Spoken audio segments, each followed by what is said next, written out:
pre-order it. Really? And then it just went away. And so I think that it's never too late, you know what I mean? But he could have capitalized on a real good moment. And I think he kind of had the same thing that Mobb Deep had a little bit, where like Mobb Deep, where Havoc didn't want to give everybody else his production. Yeah. He wanted to keep it in-house, bridge, family. Yeah. And, looking back, it's like Havoc could have been a lot bigger. Yeah. You know what I mean? Had he spreaded the pie a little bit. And I think Black Thought was more of an introvert. Like I'm just repping for my crew. You know what I mean? I don't care about the line. I don't even care if you know my face. Yeah. That's why he always had a beard, man. Black Thought, he got the illest rap name. You know what I mean? But as a group, yes. Black Thought, no. But the legacy, man, is gonna be like as we get older, man, and I go to these Roots picnics, and I'm like, man, it's gonna be a day where I'm gonna be there with my kids, and to my kids, it's gonna be how when we looked at like Patti LaBelle and the OJs from our family, from our mothers and fathers, and as we get older with our sons and daughters, that's gonna be that to them. Yeah. You know what I mean? Oh yeah. So that's a legacy to uphold, man. So all praises, man. You know what I mean? Wow. I think your kids will, but I think some of this generation, man, I don't think they're gonna respect it. Your kids will, my kids will, because they like one thing when we was growing up, I ain't never really disrespect Coogee Rap or any of those dudes. I like them dudes, and I like my mom and the music. I like the way they play Anita Baker or Luther Vandross, all that stuff. I grew up off all that stuff, but I think this generation, for some reason, don't respect the people that came before them. But I do believe that we don't respect their stuff, because it's garbage. But they wouldn't even be rapping if it wasn't for the earlier generations. You know what I'm saying? Exactly. I think for me, as a group, they definitely peaked, and my problem with that is they're world renowned. Everybody loves them globally. They're constantly touring, but they don't get respect in Philly. Mm-hmm. And my thing is, if you have we lost Sing. Oh, Sing. Keep trying to get back on the line. You got him. Okay. Man, I thought I got cut from the roster real quick. You good, baby. You good. And I think that you should be hearing so much Roots music when you're driving through the city of Philadelphia. You may hear maybe in the summertime, maybe like 1 out of 50 cars that are playing Black Thought or the Roots music. And I think that's a shame. That's not fair to a group, a band, that has yet to drop like a bad album in 20 years. Yeah. So I think for Black Thought, in my opinion, if he would have stepped to the side and dropped the solo album, he couldn't have stopped, and I think he probably would have left the band and kept going. Mm. And I think that's why he kind of took him like, you know what, I'm not going to do it. Yeah. I'm gonna keep it going, keep it going with the band because we're already making dope music. Totally agree. Because I think he was loyal. So you think he sacrificed for the greater good of the band? Like, yeah. I'll just keep it. Yeah, I'll keep it the band. I'll keep it the Roots. Yeah. Be too good to put out an album, so there's no other reason. Yeah. Why are you? Because it's like nobody gonna be checking for the guitars. Yep. They're not gonna be checking for nothing. They're gonna be like, yo, Black Thought. It's like Malcolm leaving the nation. Exactly. Don't be giving no speeches. Don't get no speeches on this corner if Malcolm ain't speaking. We out. Right. That's a good point. Yo, Sing. So the question we're on right now, man. We're posing. Was the Roots potential reached, and what's their legacy? So I basically say yes. I split down the middle. I said Black Thought no. I said Questlove yes. Steve kind of echoed the same thoughts.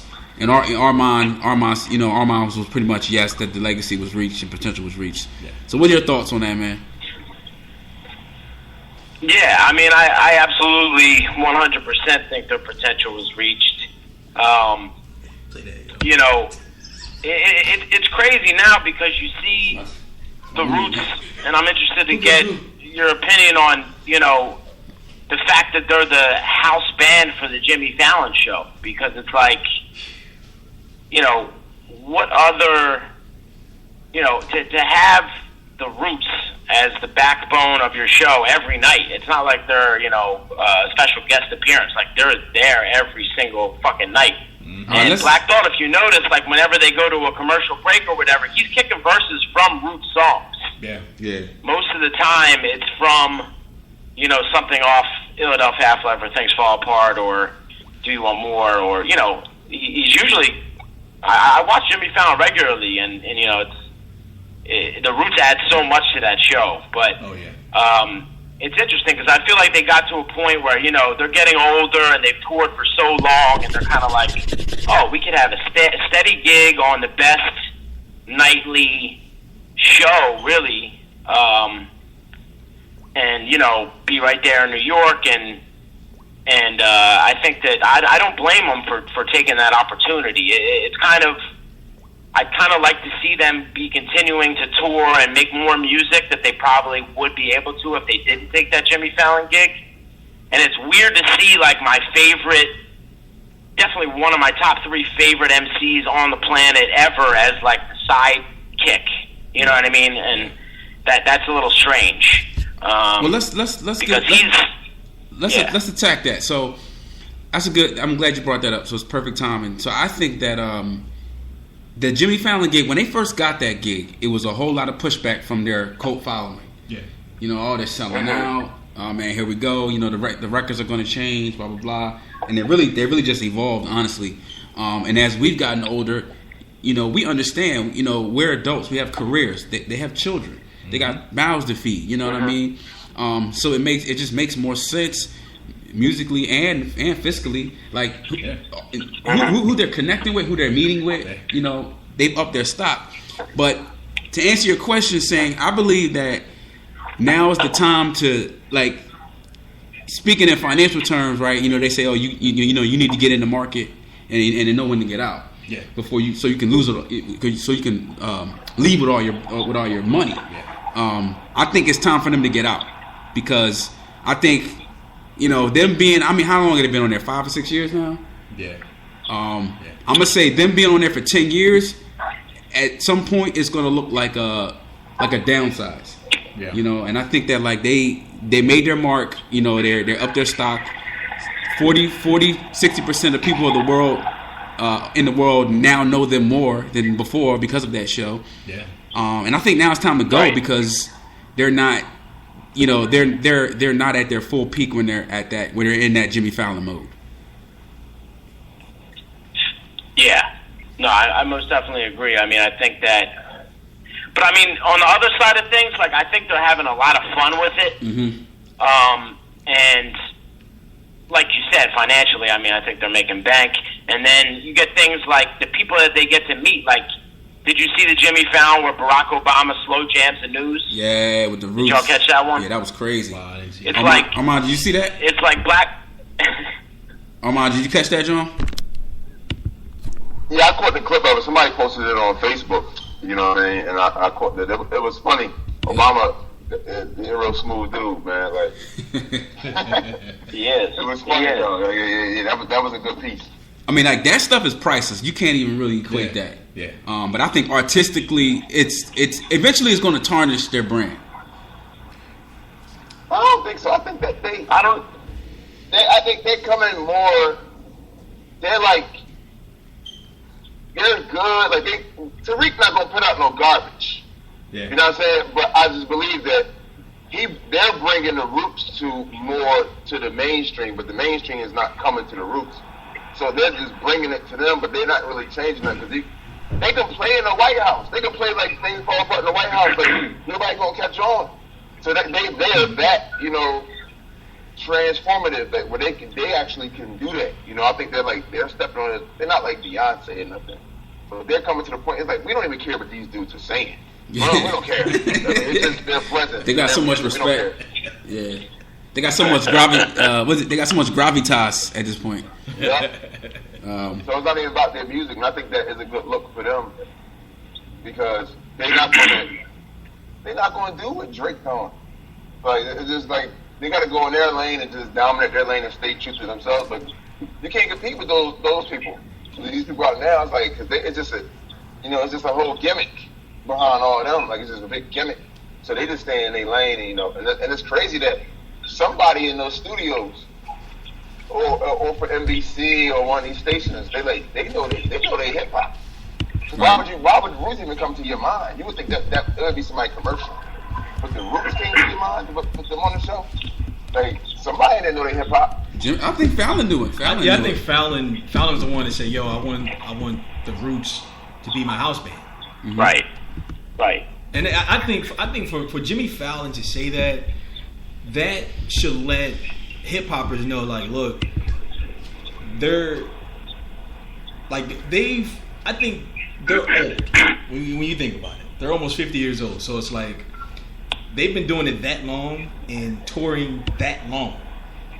So I think they're to the point now where they can't do the year-long tours anymore, 6-month tours, because they got the kids, and they're tired, and I think for them to go on the Fallon show, get that steady paycheck. Granted, the tour money's great. I'm sure it's wonderful, right. And I'm sure they're still touring. I don't think they stopped touring. I think they're still touring. Just not like they used to be. Not like they used to be, but it's like they kind of don't need to. Right. Because they can still get that, okay, we can tour for like 3 months, come back, do the Jimmy Fallon show, and then tour a little bit more, get a little more pocket dough, right. And then we're good. Right. So I think, some people may see it as like, a step back for the Roots, but I think if you look at it from like a grown man standpoint, like if you're like 45, like, are you gonna want to go touring? Like, nah, everybody wants that gig that they do. That's right. That's they're like, look, I want to chill right now. Right. I made the dough. I made beautiful music. They have the respect. They're good. So before we and another okay. And another factor I think that maybe played into their decision to accept that position with Jimmy Fallon is New York's proximity to Philly. So like, right, yeah, that's a good point. Yeah. They're there every night, or four nights a week on the show, and then they can get back to Philly quick, and they got family there. And instead of, it's almost like it's a retirement gig. You know what I mean? Like right. You said, they've been doing it for so many years, and now they get this amazing, cushy retirement gig where they're on TV every night. And another interesting thing is, to switch gears a little bit, is how, Questlove has kind of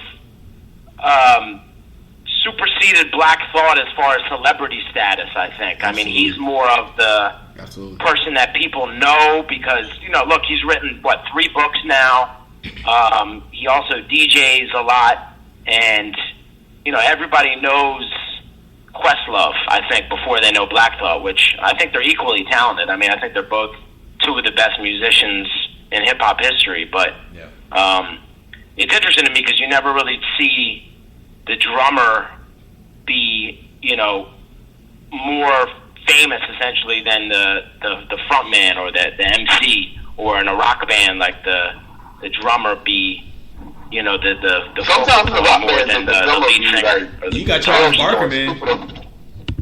Sometimes the drummer be going crazy, but they be going crazy over the drummers in the rock bands. But you right about that. Like, I think he did supersede Thought, because they be asking Questlove about. He could be on CNN or something. Like, he could be on anywhere just talking. And they could ask him, it don't even gotta be about music. But he's like commenting and and that's crazy. As you was talking, I was thinking like Philly got some really influential artists. Like, I be forgetting that, I follow DJ Jazzy Jeff online. But he be all over the world. This dude be like in China, India playing. He be playing that Philly. He be saying Philly all the time. Like, yo, dude, he be rapping Philly hard. The DJ Jazzy Jeff had a party down. I don't think nobody would care. Yeah, nobody would care in Philly. Well, yeah, but all over the world, like, yeah, he would get the people to come out, but it wouldn't be like where he was overseas though. And that sucks though. Yeah, that sucks. Yeah. Because I mean, above all, man, like we should be worshiping these guys, man. We should be worshiping these guys. You know, but we don't. You know, Sing. I think you